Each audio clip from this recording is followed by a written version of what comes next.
नमस्कार। ओडिशा रे को आपण को स्वागत। मु लोपामुद्रा आसंतु सीधा सड़क नजर पकाइबा आजर किछि गुरुत्वपूर्ण खबर उपरे। प्रथमे कोणार्करू खबर। सूर्य मंदिरर गर्भगृहरु बाली काढ़िबा प्रक्रिया एएसआई आरंभ करिछि। प्राथमिक रिपोर्ट अनुसार एही काम सुरक्षित भावे आगे चली।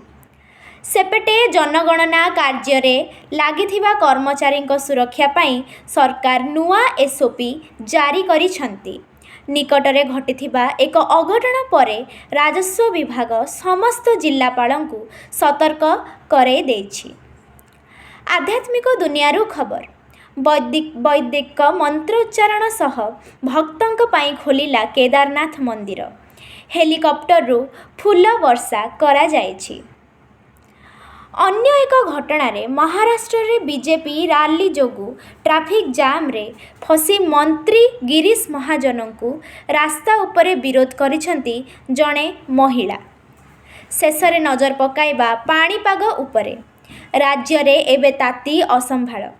18टी सहरर तापमात्रा 40 डिग्री 43 डिग्री सह झारसुगुड़ा सबुठु उत्तप्त सहर पाल्टिछि।